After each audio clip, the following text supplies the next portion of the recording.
So what we have here is a distributor heat shield from a 4AG engine.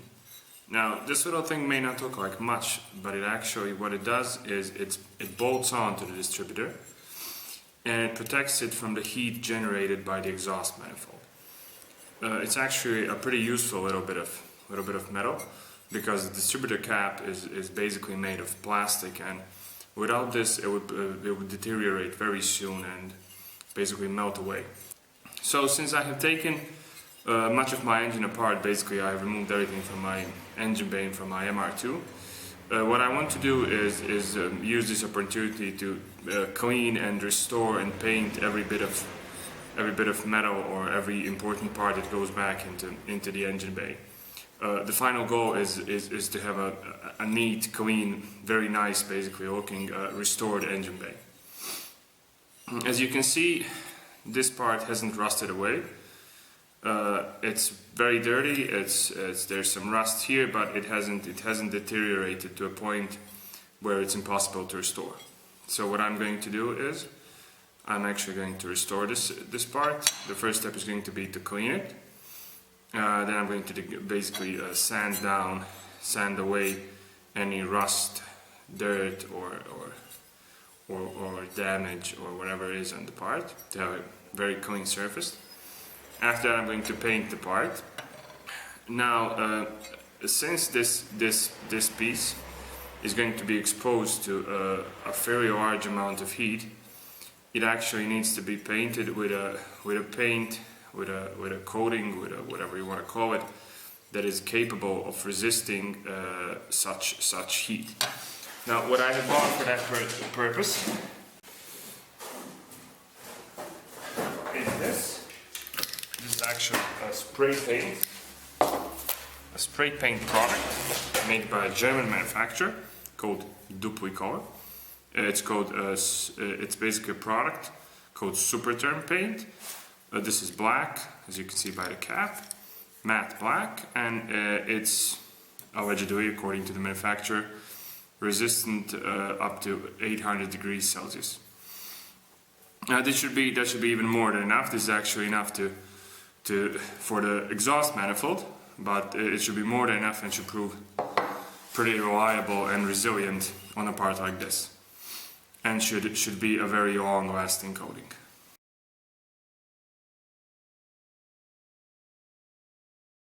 So, as I said, the first step is going to be basically to clean this part.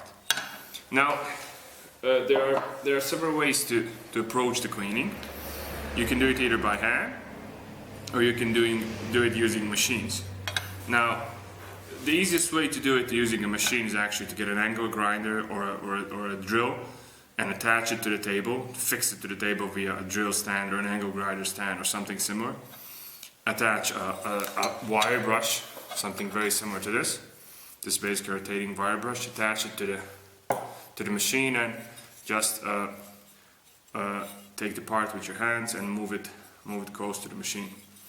Since this is a pretty small part, I'm going to actually use a wire brush, small wire brush, and try to clean what is actually the very first layer of dirt and contaminants on this part.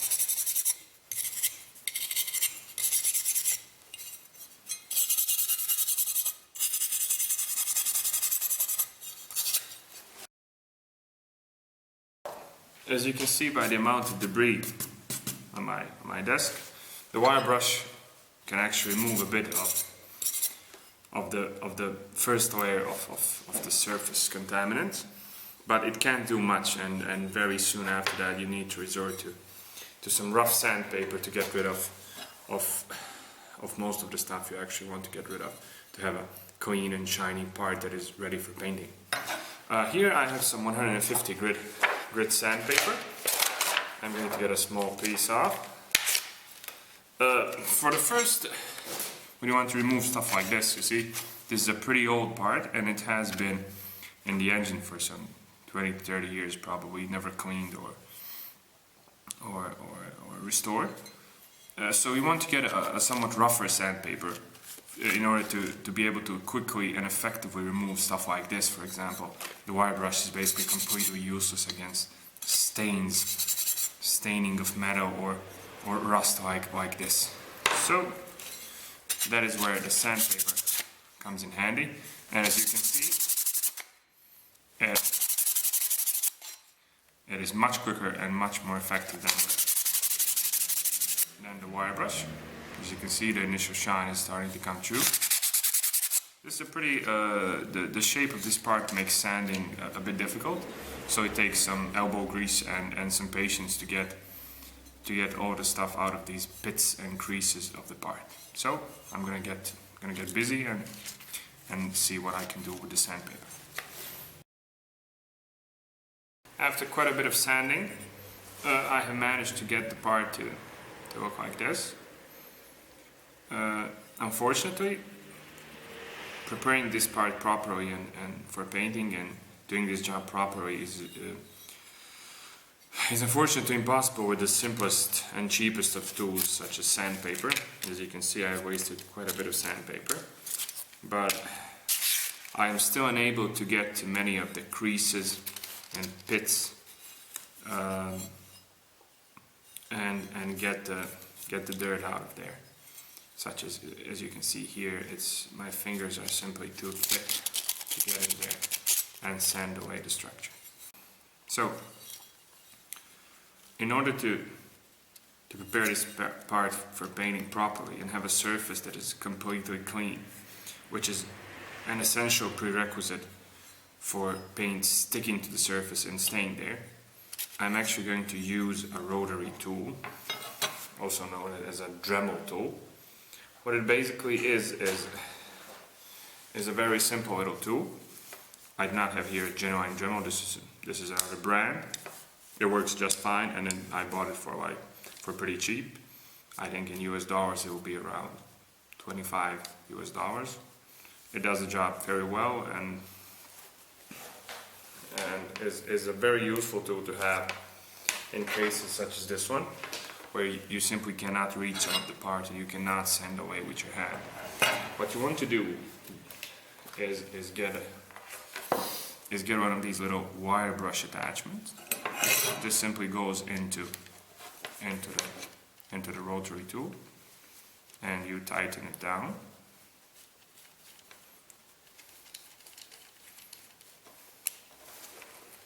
You tighten it down. And as you can see, the tool is ready to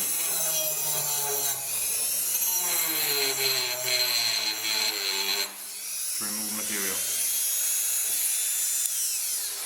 It still takes a bit of an effort, but it's much easier than with your hands. It's pretty much impossible with your hands. And you will be able to get into all these little parts and remove all of this contamination. Before using a rotary tool with a wire brush attachment, you should use safety goggles, because pieces of the wire brush attachment sometimes fly off, and getting this into your eye would be very, very bad. I would also recommend a mask like this, because once you hit the rust and the dirt, it all starts flying around, and you will inevitably breathe some of it in, and there's no reason to breathe nasty stuff like that. So a mask and some goggles will do just fine. So let's put those on.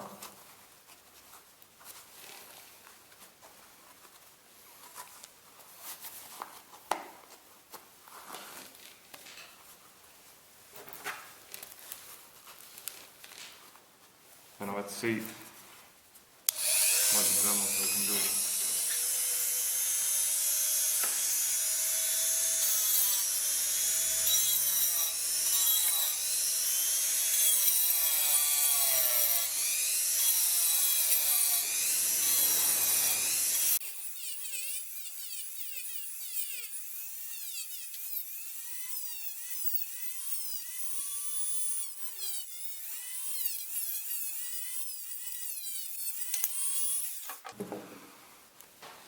What I would like to add is that you should not use the wire brush attachment with high speeds of the rotary tool.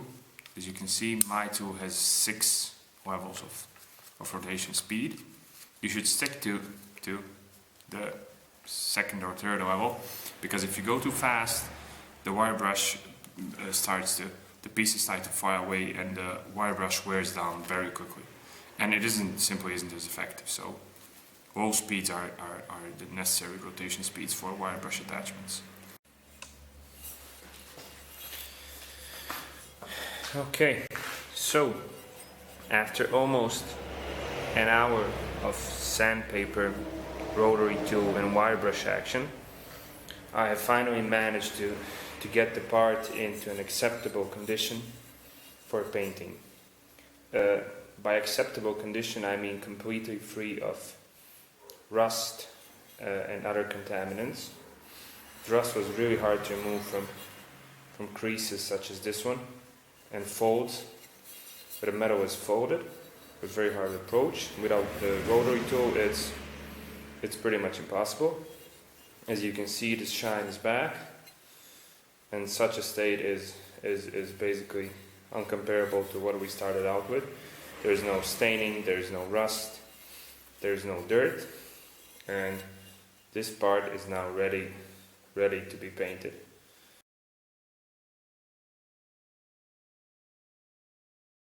Before being able to clean the part, we want to completely degrease the part, because we've been touching and there is some surface grease and contaminants on the part.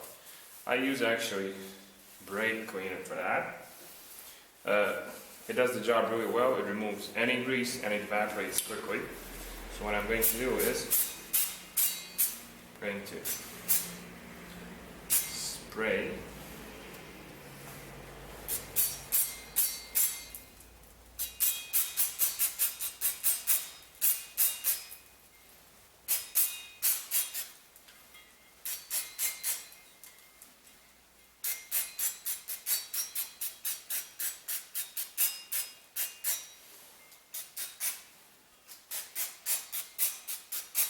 Okay, while that evaporates, I'm going to tell you what I've actually done here is I have taken just a bit of wire, just basically bendable wire, and I have suspended the part to hang for painting.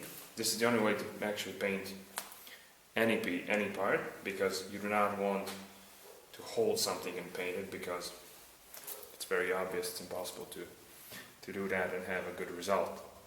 So, as you can see, the brake cleaner is evaporating very quickly. I'm going to give it another 5 or 10 minutes, and then I will coat the part with the first layers of paint. First thing you should do is read the instructions, the application instructions on the product itself. There are hundreds of products out there, and everyone is different. And every product calls for a certain type of application. So if you want to get proper results with the product that you can actually pay for, you want to read the application instructions. The product I have, which is Duplicator Super 10, calls for bare metal, doesn't want a primer, wants a perfectly degreased bare metal surface. It needs to be applied in 2 coats, and after the application of the first coat, you should wait 15 to 20 minutes and apply the second coat. The part should dry for at least 1 hour, preferably more, after which it needs to be baked at a temperature of at least 170 degrees Celsius. Actually, that is 160, sorry. And for 1 hour, it needs to be baked at that temperature for 1 hour, after which it attains at high temperature resistance properties. These are my instructions, and that's exactly what I'm going to do.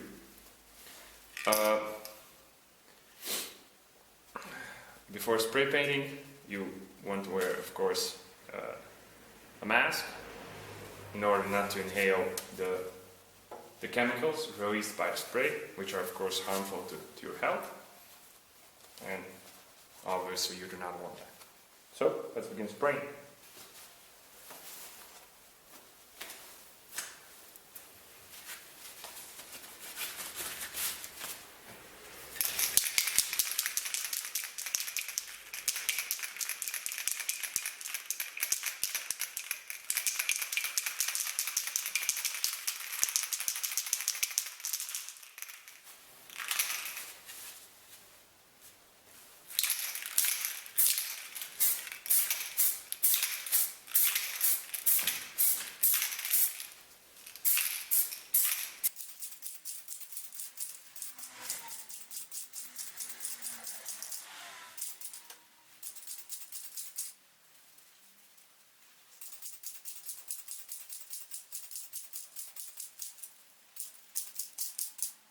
as you can see.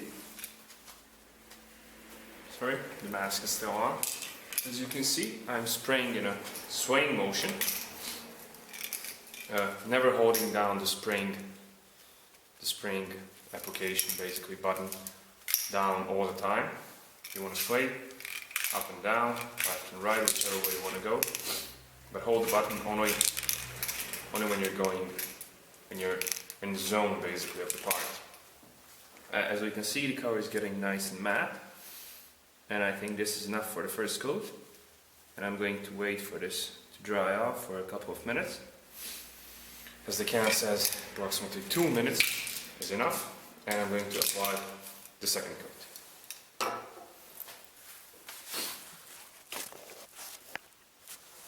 I'm going to zoom in and show you the part a bit more. As you can see, the coverage is pretty even. This product also advertises that it's able to fill any surface imperfections with ease and with good result. I believe that is true. As we can see, all the surface oxidation, pitting that was present on this heat shield has basically disappeared, and the part is starting to look much better than before. Okay, it's time for the second coat.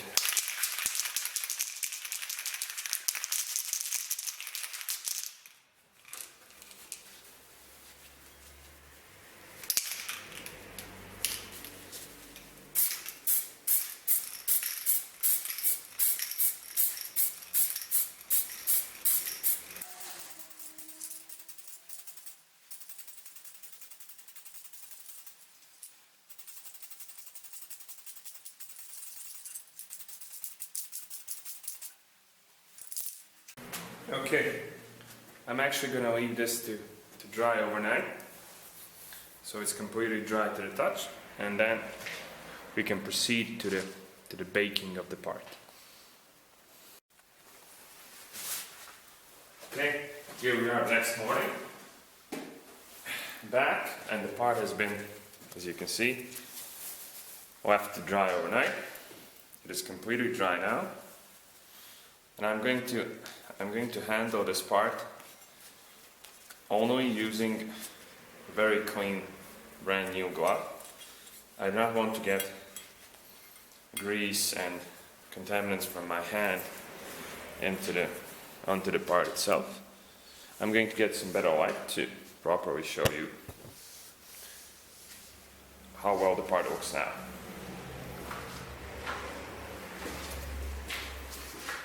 Okay, we have some better lighting here. As you can see, the part now has a very nice black matte finish. Looks very clean, looks restored, and it's going to make the engine bay a much nicer space.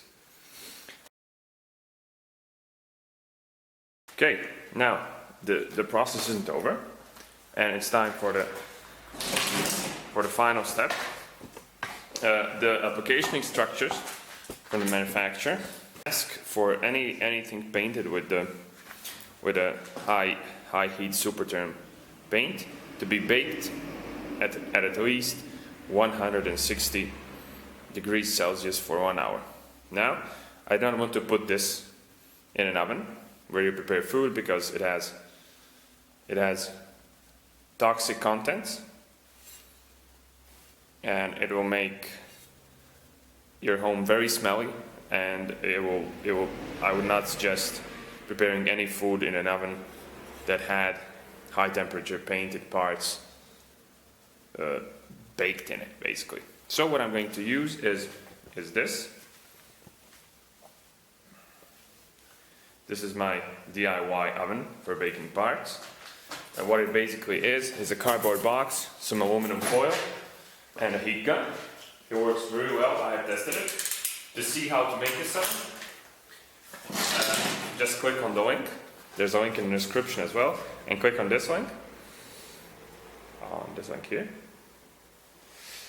And you can see my video where I show you in detail how to make this oven. So what I'm basically going to do is I'm going to lift it. I'm going to put the part inside, lay it on the aluminum foil, and I'm going to start the heat gun.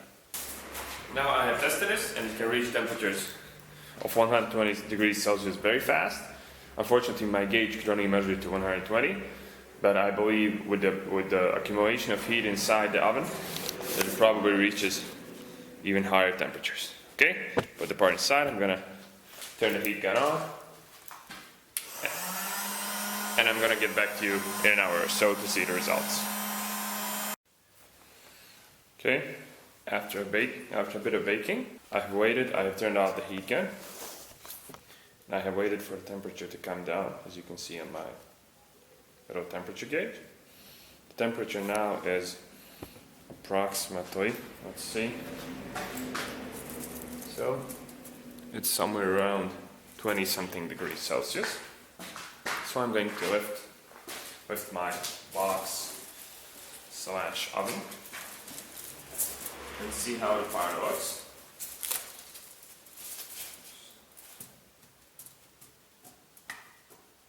It is hot to the touch,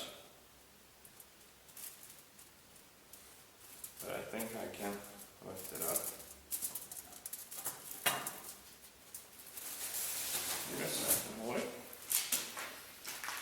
Okay, here we have one fully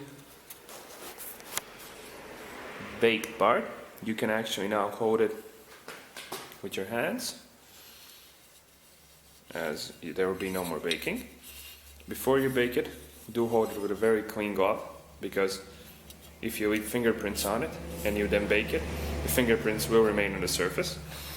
As you can see here, there are absolutely no fingerprints on this bit. After the baking, you will notice, it probably depends on the manufacturer and the spray itself, you will notice that the surface has become slightly rough, but very slightly. It's very hard to notice, and I believe this is the best showcase of